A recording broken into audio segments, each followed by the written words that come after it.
Hello everyone, welcome back to the channel. Israel is once again in the global spotlight, but this time for all the wrong reasons. In the early hours of the morning, massive explosions rocked southern Israel as one of its key air bases was reportedly obliterated in a surprise strike. This sudden and devastating attack has plunged the entire region into a new spiral of chaos, reigniting a conflict many hoped was over. Today, we'll break down what really happened, who's behind the attack, how Israel's intelligence failed to prevent it, and what this means for the next phase of Middle Eastern warfare. Reports from multiple defense observers confirm that the airbase hit was one of Israel's most strategic installations, a hub for F-35 stealth fighters, drones, and electronic warfare systems. Satellite images show massive craters, destroyed hangars, and burning fuel depots stretching across the base. For decades, this facility was considered untouchable, protected by the Iron Dome, David Sling, and Arrow defense systems. But last night, all those defenses failed in spectacular fashion. The question everyone is asking: who carried out the strike? Initial Israeli military statements were vague, claiming a foreign adversary had launched long-range missiles. But intelligence leaks now suggest a coordinated assault from multiple fronts. According to regional sources, the attack may have been a combined operation involving Iranian-backed militias, possibly with Yemen's Houthi forces launching ballistic missiles and Lebanese Hezbollah using precision-guided rockets. At around 2:45 a.m., radar operators detected multiple projectiles entering Israeli airspace from the south and northeast simultaneously.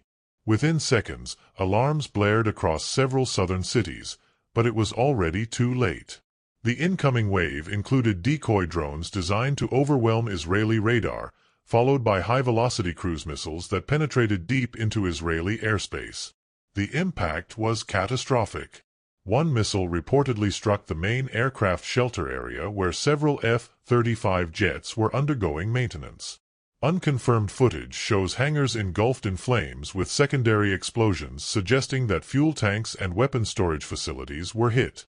Another blast leveled the communications hub, effectively cutting off contact with several squadrons for hours.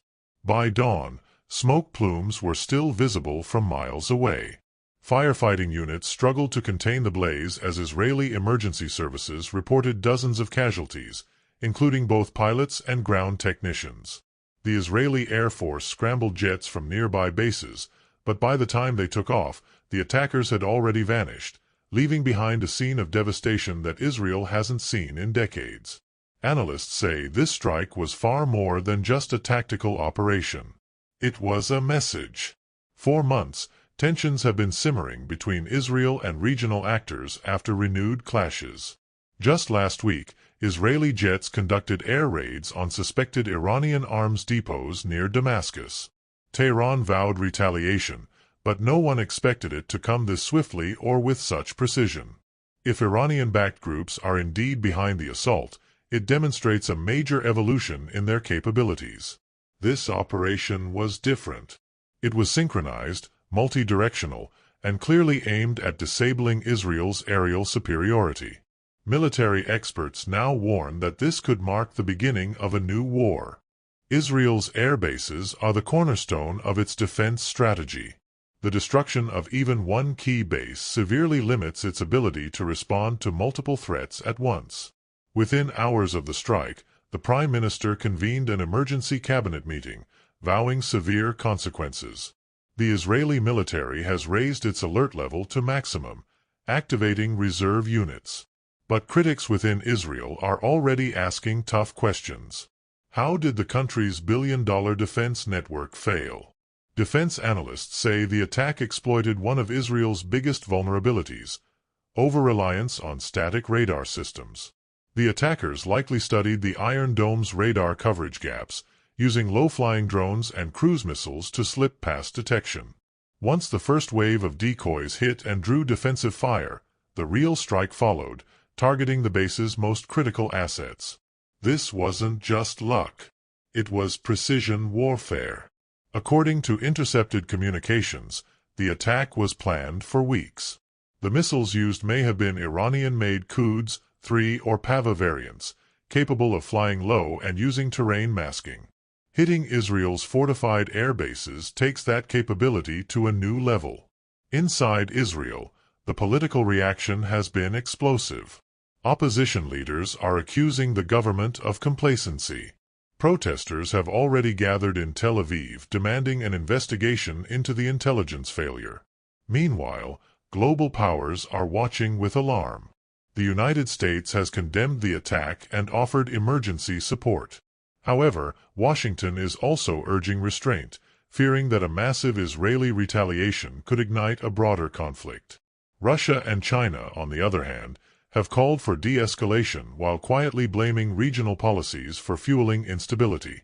Arab nations are responding cautiously. Yet, in the streets of Yemen, Lebanon, and Iran, celebrations broke out. As dawn turned to day, Israel began assessing the full scale of the damage. Preliminary reports suggest that at least 6 aircraft were destroyed, with another dozen heavily damaged. Several advanced drones and radar systems were also lost. It may take weeks to fully restore the base's operational capacity. Military experts warn that this could shift the regional balance of power. Israel's Air Force, long seen as untouchable, has now shown its vulnerability. In response, Israel has begun mobilizing ground forces near both Gaza and Lebanon, raising fears of a multi-front war. Fighter jets have already conducted reconnaissance flights over southern Lebanon. At the same time, cyber warfare may also be unfolding. Reports suggest that several Israeli defense networks went offline minutes before the missile barrage, possibly due to a coordinated cyber attack.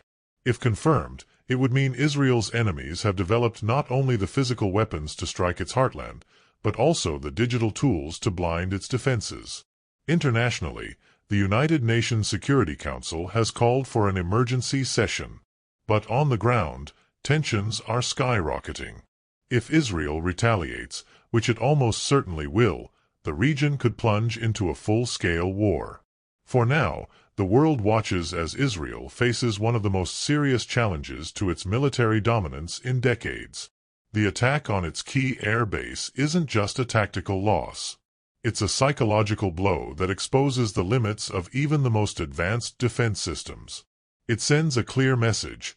In the era of drones, cyber warfare, and precision missiles, no fortress is truly impregnable. As the smoke clears and Israel counts its losses, one thing is certain. The balance of power in the Middle East has shifted once again.